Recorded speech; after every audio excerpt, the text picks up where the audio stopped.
Assalamualaikum warahmatullahi wabarakatuh. Di sini kami akan menjelaskan tentang buku saku pembelajaran terjemah Al-Quran menggunakan metode GIS sebagai kegagalan kelas 7 dan sampai kelas 12. Kami dari kelompok 4 yang beranggotakan yang pertama saya sendiri. Perkenalkan, nama saya Muhammad Rafiah, NIM T 2019-1359. Kemudian yang kedua yaitu ada Ahmada Maulana Enonya dengan NIM T 2019-1366. Kemudian yang ketiga ada Iswan Nilamko Nita Fadel dengan NIM T 2019-1367. Yang keempat yaitu ada Muhammad Zulfian Ihsan dengan NIM 2019-1370. Kemudian yang kelima ada Nikita Sendiri dengan NIM T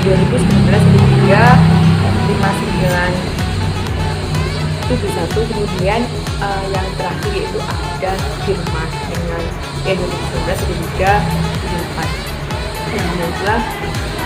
Untuk selanjutnya, nah kemudian untuk mengetahui lebih lanjut bagaimana penggunaan metode tersebut, bagaimana isi dari buku saku tersebut, simak video berikut ini. Di sini saya akan menjelaskan tentang metode PPTQ Safinda dan metode Tamyiz.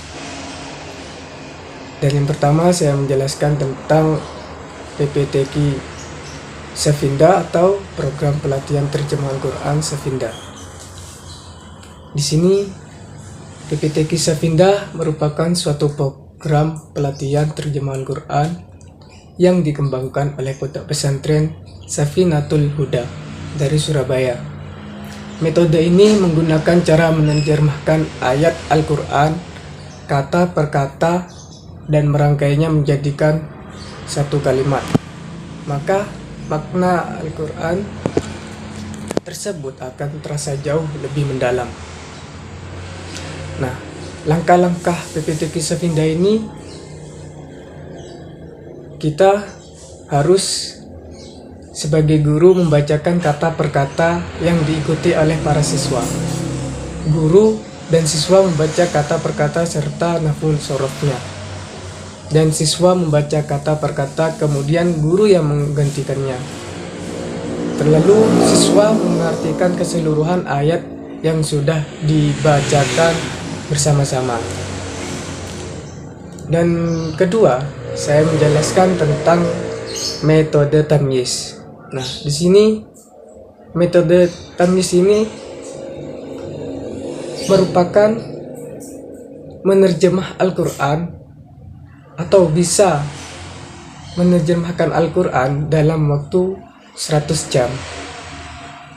Nah, dalam mempelajari Tamyiz, kita terlebih dahulu harus memahami 3 kalimat, yaitu memahami kalimat huruf, kedua memahami isim, dan ketiga memahami fi'il. Dan prinsip-prinsip metode Tamyiz ini, cara mengajarnya dengan bahasa hal lain, mengajar dengan mematuhi tahapan. Prinsip cara mengajar itu seperti laduni atau ilati kudumuni, sentot atau sentritot. Nah, prinsip cara evaluasi belajar mengajar metode Tamyiz ini, proses pembelajarannya harus dirasakan mudah oleh santri. Dan praktek metode Tamyiz ini, ustadz atau guru menjelaskan perbedaan kata. Kelebihan dari metode Safinda. Yang pertama, metode ini sangat mudah dipraktikkan dan efisien dalam memahami isi kandungan Al-Quran. Dan yang kedua, metode ini memberikan akses yang cukup urgent bagi masyarakat muslim yang belum pernah mengikuti jenjang pendidikan di tingkat pesantren.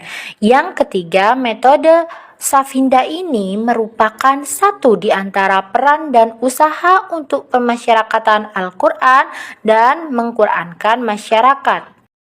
Kelebihan dari metode tamyiz yang pertama, pada formulasi teori nahwu sorofnya lebih mudah untuk dipahami oleh santri, juga peserta didik dalam mempelajarinya. Yang kedua, dalam penerapan penggunaan yang terdapat model kuantum, maka lebih menarik dan lebih menyenangkan terhadap santri ataupun peserta didik yang sedang mempelajarinya. Yang ketiga, dalam hal belajar, santri bahkan peserta didik dilatih berulang kali untuk memahami teori isim, fiil, dan juga huruf agar semakin paham lagi dan mengetes sejauh mana tingkat kepemahaman mereka. Kekurangan dari metode tamyiz. Yang pertama, para santri mungkin akan kurang tahu akan hal yang berkenaan dengan arti huruf-huruf yang dihafal secara langsung, karena mereka akan fokus pada tekniknya saja. Yang kedua, santri secara tidak langsung tidak dapat menerapkan fiil, isim, dan huruf yang sudah dihafal oleh mereka dalam kalimat sempurna. Yang ketiga, kurangnya santri memperhatikan terhadap tajwid, sehingga ketika ada menghafal teori isim, huruf, dan fiil, cenderung akan condong terhadap lagu saja dan tidak memperhatikan bacaan yang berupa mad dan juga qos yang terdapat kalimat isim, fiil, huruf tersebut.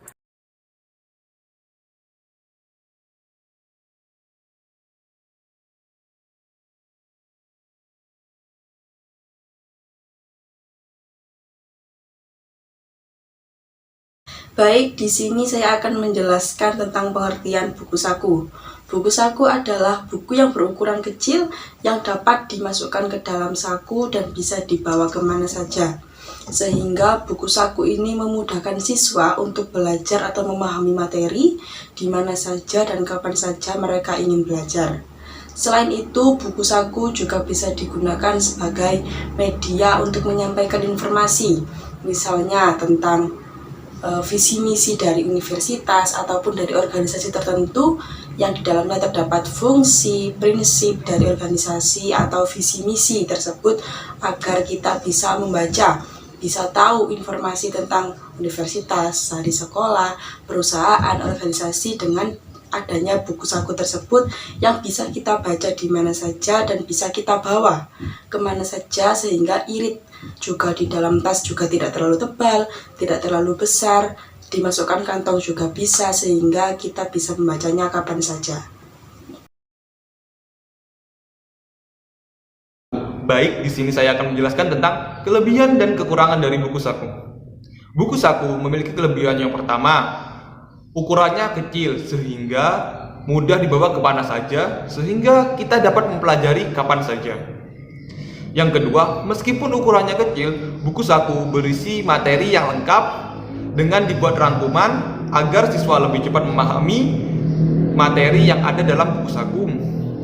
Ketiga, harganya yang relatif lebih ekonomis. Untuk kekurangan dari buku saku tersendiri yaitu, pertama, proses pembuatannya membutuhkan waktu yang cukup lama. Dua, bahan cetak akan mudah rusak atau sobek apabila penjilitannya kurang bagus. Yang ketiga, pemeliharaan yang kurang dapat menyebabkan bahan-bahan menjadi cepat rusak dan hilang. Sekian dari saya, terima kasih. Di sini saya akan menjelaskan tentang proses pengajaran metode ini. Yang pertama, yakni guru mencontohkan satu lafal penuh kepada siswa. Contohnya seperti surat Al-Isra ayat 32.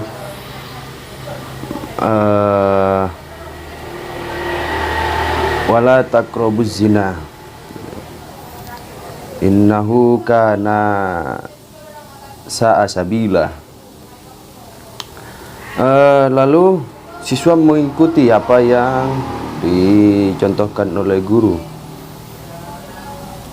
Nah, setelah itu guru mengartikan satu persatu kata dalam bahasa Indonesia. Contohnya seperti wa, wala takrobu, kita dibagi-bagi gitu. Wa artinya dan, la artinya jangan, takrobu artinya mendekati. Jadi diajarkan kepada siswa, disuruh ulang siswa bagaimana menjelaskan satu kata perkataannya itu.